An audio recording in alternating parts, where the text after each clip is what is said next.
That engine had defeated 6 certified technicians over 4 days. It had brought the head of engineering at Sterling Motors, a man with a master's degree from MIT and 17 years of professional credentials behind his name, to sign a failure report with a hand that wasn't entirely steady. It had nearly swallowed a $5 million contract whole, the kind of contract that took Evelyn Hartwell 3 years to build and 1 weekend to almost lose. And then, at 11 o'clock on a Thursday night, a man in a faded gray t-shirt walked into the service bay. His hand still carried the faint trace of engine oil from the afternoon shift he'd finished 4 hours earlier. His 6-year-old son was asleep in the truck parked outside, a small red toy toolbox tucked under one arm. The man walked to the car without greeting anyone, without asking any questions. He stood in front of the engine for a long moment, very still, and then he said, quietly and without any drama at all, "I know where the problem is." What happens when the man everyone dismissed is the only one who can save everything? The garage was called Mercer Auto, and it sat on the eastern edge of town where the streets got quieter and the buildings got shorter and nobody wore a tie. It was a 2-bay operation in a building that had been a furniture repair shop in a previous life, and it still had the old smell of sawdust underneath the newer smell of motor oil and brake fluid.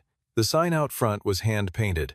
The lift was second-hand, but every tool on the wall hung in its exact place, sorted by function and by size, and the floor was swept clean at the end of every working day without exception. Owen Mercer ran the shop the way he ran everything, without announcement, without decoration, and with a precision that most people who came in for an oil change never noticed and never needed to. Owen was 36 years old and looked it in the honest way that comes from working with your hands in all weather. He was tall and lean with dark brown hair and a face that didn't offer much away unless you knew how to look. He didn't talk much to customers beyond what the job required. He didn't explain himself. He didn't volunteer his history. When people asked how long he'd been doing this, he said a few years, which was technically true if you counted only the years at Mercer Auto and ignored everything that came before.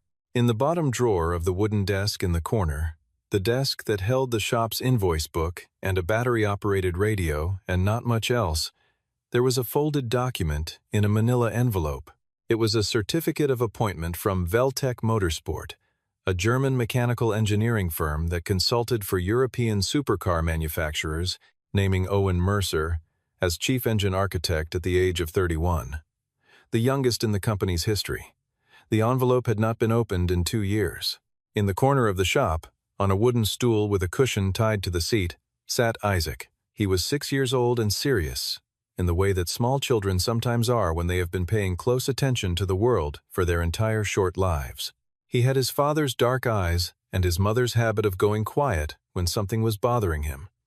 Every afternoon after school he came to the shop, sat on the stool, and opened his red toy toolbox, a battered plastic thing with a yellow latch that he had owned since he was 3. He would lay out the toy wrench and the toy screwdriver and the toy ratchet on the floor in front of him, and then he would crouch over whatever piece of scrap metal Owen had set aside for him and pretend to work. He took it seriously. He always had. On the shelf above Owen's desk, beside the radio and the invoice book, there was a thick notebook with a brown leather cover. It was filled front to back in Owen's handwriting notes on classic European engines, hand-drawn diagrams, annotated references, the accumulated record of 3 years of independent research. On the inside cover, in the same careful hand, was a single line, for M. Beside it, smaller, almost invisible, and for whoever comes after. Across town, on the main boulevard, where the buildings had glass facades and the parking valets wore matching blazers, Sterling Motors occupied a full city block. The banner stretched across the upper story of the building read, "Private Exhibition Special Classic Collection Friday, 7 p.m. It was the most important event on Evelyn Hartwell's calendar for the year, and it had been for the past 8 months. Evelyn was 32 years old and ran Sterling Motors with the kind of focused intensity that made her good at her job and occasionally difficult to be around. She had taken over the dealership from her father at 28, rebuilt the clientele in 3 years, and positioned Sterling Motors as the premier destination for classic and collector vehicles on the eastern seaboard. She was precise, she was demanding, and she did not believe in second chances for people who wasted her time. She also had not slept properly in 4 days. Isaac noticed the Sterling Motors banner through the shop window one afternoon while Owen was finishing a brake job on a sedan. The boy pressed his nose against the glass and studied the photograph of the cars. Then he looked back at his father. "Dad," he said, "do you think you could fix those?" Owen glanced at the banner. He didn't answer. He turned back to the brake caliper and kept working. On Monday morning, Owen drove to Sterling Motors to pick up a parts order. He did this because the specific component he needed, a fuel delivery valve for a 1970s Italian roadster he was restoring for a private client, was only available through a supplier that Sterling Motors imported exclusively, and the wait time for a direct order was 6 weeks. Owen had called ahead. He had a confirmation number. He brought Isaac because school didn't start until 9, and it was only a quick pickup. He wore what he always wore: work pants, steel-toed boots, a clean but well-worn jacket. Isaac carried his red toolbox, as he almost always did when they went anywhere together, the way other children carry stuffed animals. The showroom floor of Sterling Motors was everything Mercer Auto was not. High ceilings, recessed lighting, cars displayed like sculpture on platforms of polished concrete. The staff moved in quiet clusters and spoke at the volume of a library. Owen went to the parts counter, gave his confirmation number, and waited. Isaac stood beside him and looked up at a silver 1962 Ferrari on the nearest platform with an expression of pure, uncomplicated awe. Jason Caldwell came through the door behind the counter before the parts clerk could respond to the confirmation number. He was the head of technical services at Sterling Motors, 40 years old, broad-shouldered, with the particular confidence of a man who had never in his professional life been told he was wrong by anyone whose opinion he respected.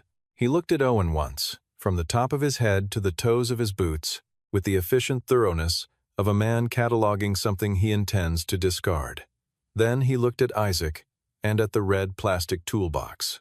He said, loudly enough for the nearest cluster of staff and the 2 customers browsing the showroom floor to hear without difficulty, "This counter isn't a walk-in service desk for backyard mechanics. If you need parts, there's an auto supply warehouse on Route 9. He paused for exactly long enough to make the next part land. "And bring your kid to a place like this again, and I'll have security escort you out. This isn't a playground."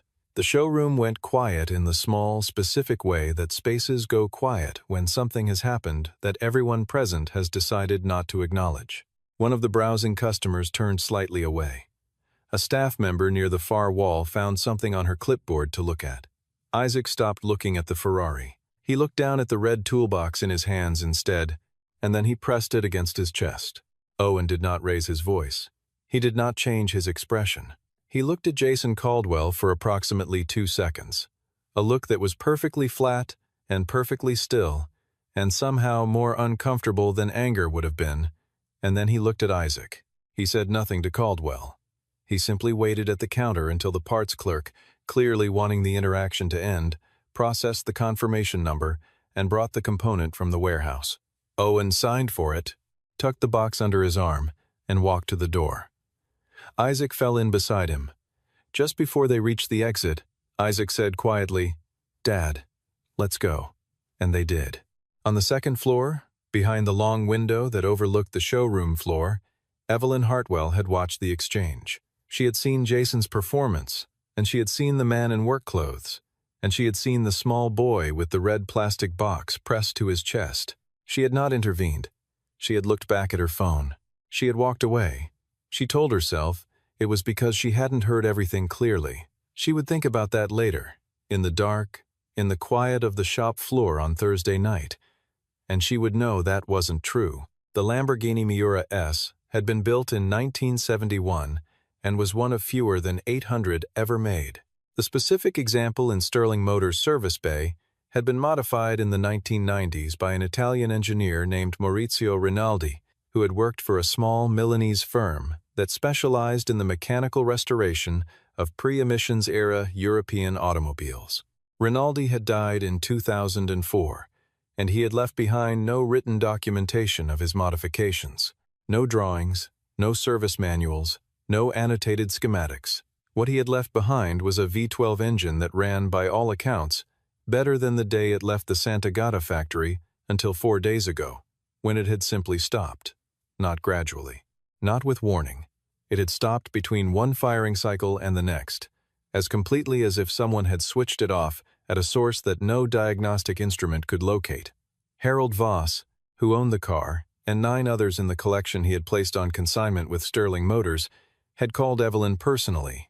His voice had been calm.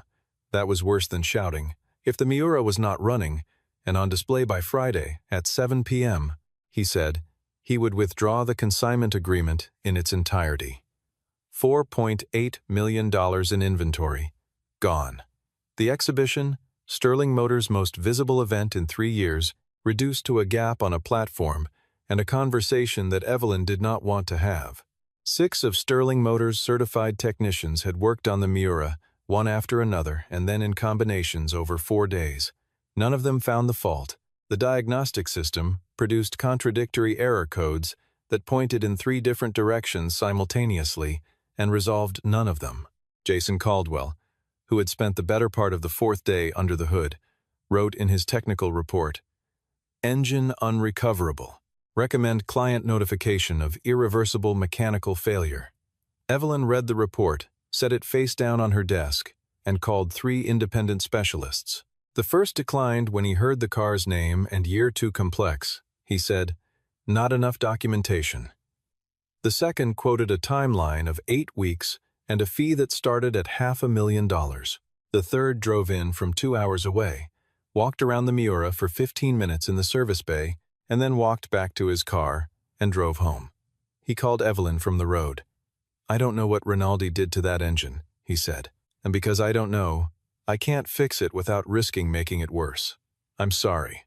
Evelyn stood alone in the service bay after the call ended. The Miura sat under the shop lights in its orange paint, which was the color of something expensive and unapologetic. She put one hand on the hood and looked at it for a long time. It was Monday evening. Friday was 4 days away.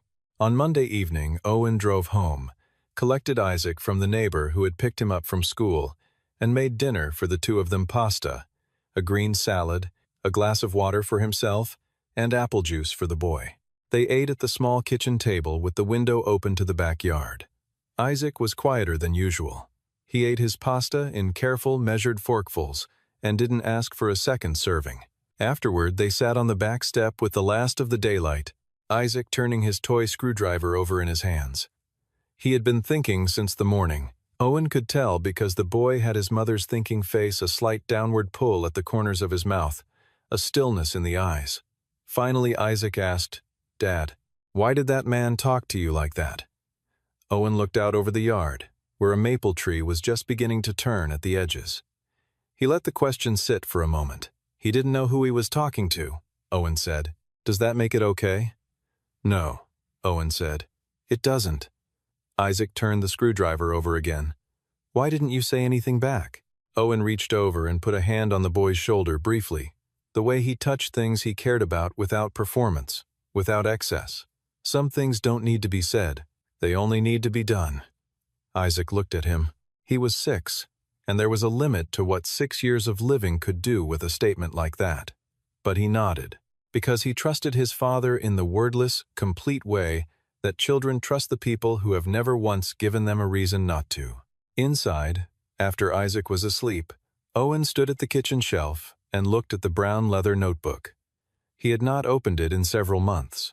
It held, among other things, 47 pages of research on Maurizio Rinaldi's engineering methodology, the culmination of 3 years of independent study that Owen had pursued alongside his work at Veltec Motorsport during the years when he had still believed he would one day write something definitive and useful about the way certain engineers understood machines not as mechanical systems, but as acoustic ones. Rinaldi had been the greatest of these. He had designed engines the way composers write for string quartets, each component calibrated not just for function but for resonance, for the specific frequency at which the whole assembly would operate as a single coherent system rather than a collection of individual parts. The research had begun as professional interest. It had become something close to obsession. And then Mara had died. on a Tuesday afternoon in November, on a road she drove every day, and Owen had closed the notebook and put it on the shelf, and driven himself and a 3-year-old Isaac back to this town where he had grown up, and opened the shop, and not looked back. Not because he was afraid of looking back, but because there was a boy who needed a father who was present, and Owen Mercer, above all things, knew how to be present. Tuesday brought no progress for Evelyn. She brought in a restoration team from the city specialists with a strong reputation for pre-war European vehicles. They worked through the day. That evening, their team leader sat across from Evelyn in the conference room and was honest in the way that only people who are genuinely stumped can afford to be. "Whatever Rinaldi did to that engine," he said, "he did it according to a logic that doesn't exist in any documentation I've ever encountered. The modifications are there, we can see them, but we don't understand the system they create. We're afraid to go further without that understanding, because the wrong move could cause irreversible damage." He paused. "I think the person who can fix this engine is someone who has spent a great deal of time specifically studying how Rinaldi worked. Not just classic car mechanics, Rinaldi himself." On Wednesday morning, Jason Caldwell proposed using a substitute vehicle, a Miura, from 1969, that was close enough in appearance that most guests at the exhibition would not know the difference. Evelyn rejected this in under 10 seconds. "That's not Harold's car," she said. "It's not what we agreed to display. We don't do that." Jason gave her a long look. She gave it back without blinking, and he left the room. Evelyn was not a sentimental person, and she was not particularly given to principle for its own sake, but there were lines she did not cross in business. She had watched her father cross them, and she had watched what they cost him in the end, and she had decided early that her version of Sterling Motors would not be built that way. On Thursday morning, Diana set a single sheet of paper on Evelyn's desk and stood back without saying anything. The paper had 2 items on it. The first was a name, Owen Mercer, Mercer Auto, followed by an address on the east side of town.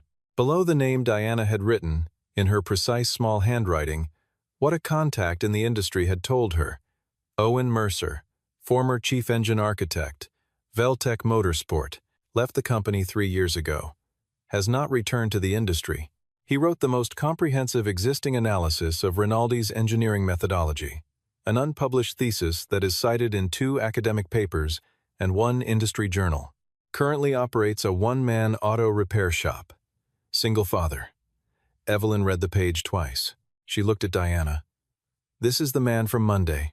It was not a question. Diana said nothing. She didn't need to. Evelyn looked out the window for a moment and then said, "Set up a meeting for tonight." She paused. "I'll go myself."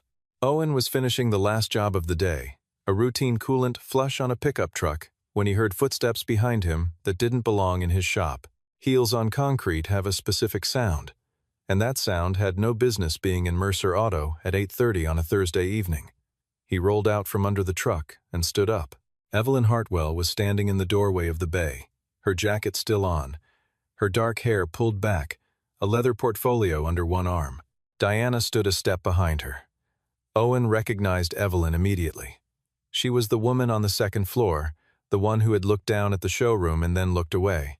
She recognized him, too. He could see it in the slight adjustment in her posture. Not an apology, not yet, but an acknowledgement that she owed him something she wasn't entirely sure how to pay.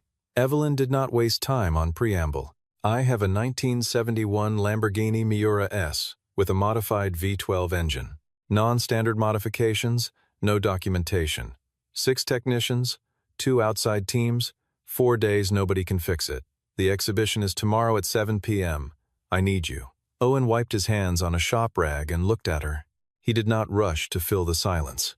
After a moment, Evelyn said, more quietly, "I know you came to our facility on Monday. I know what happened. I was there, and I didn't stop it. That was wrong of me." She didn't elaborate. She wasn't a woman who expanded on apologies, but she had said it, plainly, and she meant it. And Owen heard both things, the words and the fact of them. "What did your technicians do to it?" Owen asked. She described the 4 days in detail, every attempt, every instrument used, every proposed solution. Owen listened without interruption. When she was finished, he asked one question. "Who modified the engine last?" An engineer named Rinaldi, Evelyn said. Maurizio Rinaldi. He died in 2004. For the first time since she had walked through the door, something changed in Owen's face.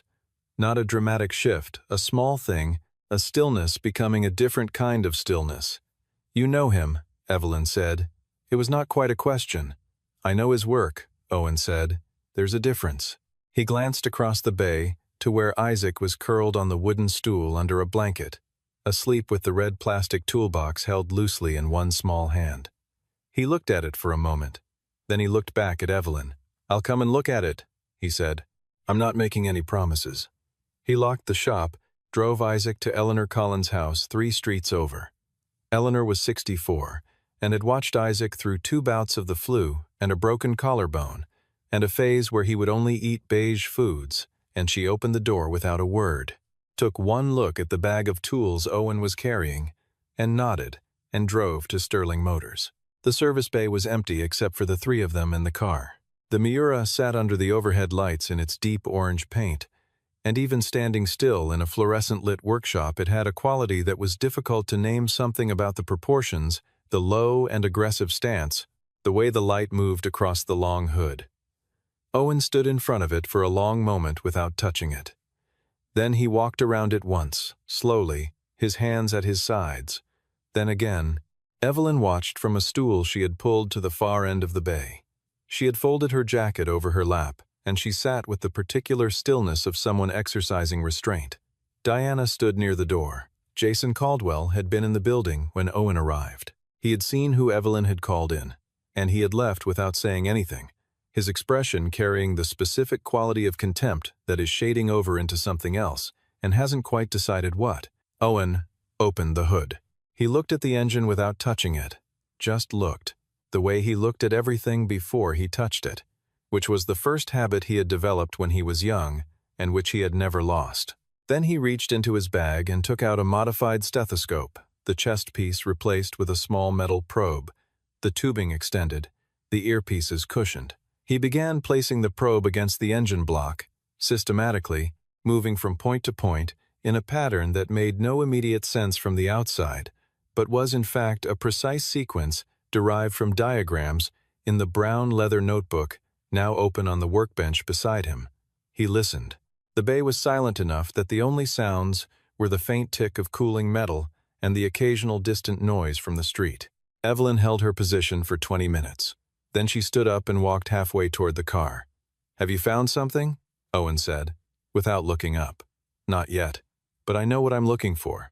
She asked what that was, and he straightened slightly and told her, Rinaldi didn't engineer conventionally. He engineered acoustically. Every component was calibrated to resonate at a specific frequency so that the system as a whole operated as a single harmonic unit. If one component is displaced even fractionally from its designed position, the resonance breaks and the whole system shuts down. Not gradually, instantly. There's no error code for it because no diagnostic software was ever written to measure it. You'd have to know it was possible before you could look for it. Evelyn was quiet for a moment. Where did you learn that? I spent 3 years studying Rinaldi's work, Owen said, returning to the stethoscope. I was going to write a thesis about it. What happened? She asked it quietly, the way you ask a question, when you already suspect the answer might be something you don't have the right to hear. Owen said, My wife died. After that, I wasn't interested in writing anymore. He said it the same way. He said everything, without softness, without hardness, just the plain weight of the fact. Evelyn looked at the Miura's engine and said nothing. It was 1 in the morning when he found it. He had removed the 4th layer of the fuel delivery assembly, working with the patience of someone who understands that urgency and speed are not the same thing, and there, tucked between the primary and secondary fuel rails, was a wafer-thin thermal isolation plate that had no business being there according to any factory specification. Rinaldi had fabricated it himself from a titanium-copper alloy, approximately 2 millimeters in thickness, positioned with tolerances measured in tenths of a millimeter. One of the previous technicians, almost certainly, while attempting to investigate the fuel delivery system, had displaced it by 0.3 of a millimeter, enough to break the resonance, enough to kill the engine as completely as a power cut. Owen straightened up and looked at the plate in the light. "The problem is here," he said. "This piece needs to be refabricated and repositioned. The original has been microfractured probably when it was moved, and it won't hold." Evelyn said, "It's 1 in the morning. I know. I need 40 grams of titanium copper alloy and a handheld grinder with a fine-grade wheel." She looked at him for a second. Then she picked up her phone. It took her 40 minutes, 3 phone calls, and a $200 surcharge to a 24-hour metal fabrication shop across town. But she got it. Owen worked for 2 more hours. He fabricated the replacement plate on the workbench using the grinder, the original as a template, and calipers that measured in hundredths of a millimeter. He checked the thickness at 11 points. He checked it again. Then he reseated the assembly layer by layer. Each component returned to its exact position in the sequence he had documented before disassembly. His hands did not rush. His hands never rushed. They moved with the particular efficiency of someone who had performed 10,000 versions of this motion and no longer needed to think about any of them. Evelyn watched without speaking. At some point, Diana had quietly brought 2 coffees from a machine somewhere in the building and left one on the bench near Owen and one near Evelyn and retreated without comment. At 3:45 in the morning, Owen closed the engine cover, set down his tools, and looked at the Miura. "Start it?" he said. Evelyn climbed into the driver's seat. She put the key in the ignition. She turned it. The V12 engine turned over, caught, and opened into a sound that filled the service bay completely. Not the stuttering, uncertain sound of a sick engine trying, but a deep, even, authoritative bellow that settled immediately into a low, resonant idle. It was the sound of something that knew exactly what it was. Evelyn sat in the driver's seat with both hands on the wheel and did not move for a long moment. Then she closed her eyes. When she opened them, Owen was wiping down his tools and placing them, one by one, back in the bag. He was at the door with his bag over his shoulder before Evelyn got out of the car. "I'll send an invoice by email," he said. "My rates are standard. The parts cost is on top. I want to know what to pay you," she said. "You'll get what I send." He looked at Isaac asleep on the stool he had brought the boy in after midnight, and Eleanor had carried him inside and settled him there without being asked, and then he picked Isaac up, settled the boy against his shoulder, and picked up the red toolbox in the same hand. Isaac stirred, but did not wake. Owen walked to his truck in the pre-dawn dark, buckled Isaac into the back seat, and drove home. He got there at 6:15. He drank a coffee at the kitchen table in the quiet house, while the street outside slowly filled with the sounds of a neighborhood waking up. He was still there when Isaac came downstairs at 6:45, blinking and confused, still in the clothes he'd gone to sleep in. "Dad, where did we go?" "I fixed a car," Owen said. "A nice one," Isaac said, not as a question, more as a statement of what he expected from his father's nights. "Yes," Owen said. "I think you'd like it." Diana put a tablet in front of Evelyn at 7:30 that morning, before Evelyn had finished her first coffee. On the screen was an article from a German automotive engineering journal, dated 2019. The headline read, "Veltec Motorsport appoints Owen Mercer as chief engine architect youngest in company history." The photograph showed Owen in a suit, standing beside an engine prototype, facing a bank of cameras, with the expression of a man who would rather be working on the engine than standing next to it for a photograph. Below the article, Diana had pulled up a citation from an academic paper on pre-emissions European powertrains, a paper from 2020 that referenced, in a footnote, an unpublished research thesis by Owen Mercer of Veltec Motorsport's research division, described as the most thorough existing analysis of Rinaldi's engineering methodology. Diana said, quietly, "He didn't just know about Rinaldi. He is the foremost living authority on Rinaldi's work." Evelyn set down her coffee cup. She looked at the photograph for a long time, the younger face, the same flat, steady eyes, the hands that even in a posed photograph looked like they were resting and not performing. She thought about the man in the work jacket at the parts counter on Monday morning, the boy with the red plastic toolbox. The way Owen had looked at Jason Caldwell for exactly 2 seconds and said nothing and walked out. She thought about all the things that look had contained, and all the things he had not bothered to say because he hadn't needed to. She picked up her coffee again. "Where is Jason?" she asked. Diana told her. "Send him in," Evelyn said. The exhibition that Friday evening was everything it was meant to be. Sterling Motors' main floor was remade into something between a gallery and a concert hall. Warm light, careful spacing between cars, a string quartet in the corner playing something European and unhurried. The guests came in their good clothes and moved slowly between the vehicles, with the particular reverence that expensive, beautiful things tend to produce in people who can afford them.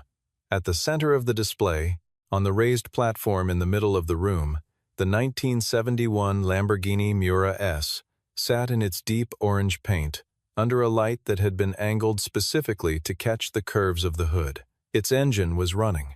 The sound it produced was barely audible in the room, a low, settled vibration that you felt more in your chest than heard with your ears, but it was there, and it was perfect, and every person in the room who knew anything about these cars knew what it meant that it was there. Harold Voss arrived at 7:15, 20 minutes past the start time, the way men of his particular standing arrive at events unhurried, aware that the room will wait. He was 72, white-haired, and had the bearing of someone who had spent 60 years surrounded by things of exceptional quality and had developed the ability to recognize them without effort. He walked straight to the Miura and put his hand on the hood above the engine and felt the vibration and stood there for a moment with an expression that was not public. Then he found Evelyn. "You did it," he said. Not an accusation, not excessive praise, simply a statement from a man who had not entirely believed it would be done. "I had help," Evelyn said. Harold looked at her carefully. He had done business with Evelyn for 3 years, and he had never heard her use that particular word in relation to herself. "Who?" Evelyn said. "Owen Mercer." Harold Voss was quiet for the span of 3 seconds. Then he said slowly, "The Mercer who wrote the Rinaldi thesis." "Yes." "Good God." He looked at the Miura and then back at her. "I read that thesis before it was even finished. A colleague at Veltec sent me 40 pages of it as a draft. I thought whoever wrote it must have spent half a lifetime on it." He paused. "What is he doing now?" "He has a small shop," Evelyn said, "on the east side. He does general repair work." Harold looked at her with an expression that was not quite pity and not quite admiration, but somewhere between the two, aimed at life itself and the strange arrangements it produced. "Some men choose the life they choose," he said. "That's worth respecting." He moved away to rejoin the other guests. Evelyn watched him go, and then she looked at the Miura, and then she looked at the space above the street through the tall windows. She stayed there for longer than the evening required. Jason Caldwell had been reassigned on Friday morning. Not dismissed, Evelyn was not careless about employment. And what Jason Caldwell had done at the parts counter on Monday was not a terminable offense in any legal sense. But he had publicly belittled a customer on her premises, and that customer had turned out to be the only person in the relevant professional world capable of fixing the problem Jason himself had declared unfixable. The reassignment was to a standard technician role, 2 levels below his previous position. There was no performance review, no disciplinary letter. Evelyn simply told him, in the same tone she used to discuss quarterly inventory projections, what his new role was and when it would begin. Jason had stood in her office with his jaw set and had not argued, because there was nothing to argue. He knew what he had done, and he knew what it had cost, and the calculation required no explanation from either party. Owen's invoice arrived on Saturday morning, as promised. The number was reasonable in the way that the invoices of people who are very good at things and have stopped needing to charge what they're worth tend to be reasonable. Evelyn looked at it for a moment, and then did the math. And then she opened her banking application and transferred 3 times the invoiced amount into the account listed. She did not include a note. She assumed he would understand. He did. He saw the notification while he was halfway through pulling the engine on a 1990-something sedan that had come in that morning. And he looked at the number on the screen, and he felt something that was not surprise. He had expected something like this from Evelyn Hartwell, whom he had assessed correctly in the first 20 minutes, and then he put the phone in his pocket and went back to the engine. 3 days later, a white envelope arrived at the shop by regular mail. Inside was a business card plain, heavy stock, the name Harold Voss in small capital letters with a phone number and nothing else. On the back, handwritten, "When you're ready to talk not about cars, but about what you still want to do, call me." Owen held the card for a moment. Then he put it on the shelf beside the brown leather notebook. On Sunday afternoon, Owen took Isaac to the park 2 blocks from their house. It was the kind of afternoon that exists specifically to make cities feel habitable. The temperature exactly right, the light coming through the trees at a useful angle, the benches occupied by the kinds of people who have nowhere more important to be.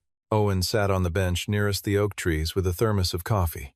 Isaac ran in wide circles with his red toolbox, performing some elaborate private operation that involved inspecting the bases of trees for structural faults. Owen watched him and drank his coffee, and was thinking about nothing in particular when he heard footsteps on the path and looked up.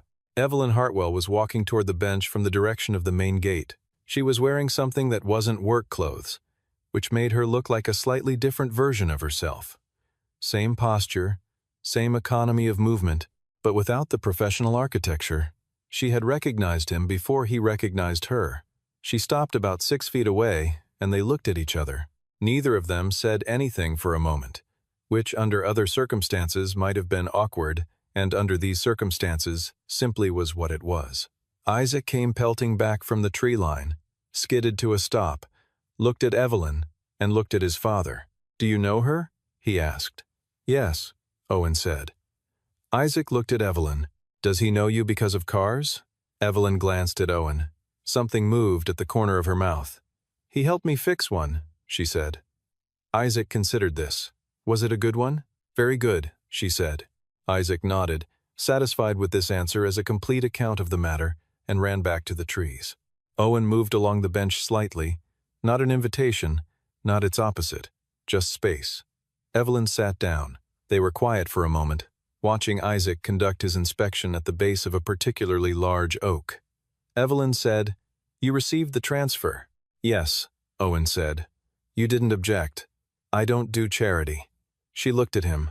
"No," she said, "you don't." She looked forward again. The park made comfortable sounds around them, children, birds, the distant noise of the city containing itself in the afternoon. "Are you going to call Harold?" Evelyn asked. Owen turned his coffee thermos in his hands. "I don't know.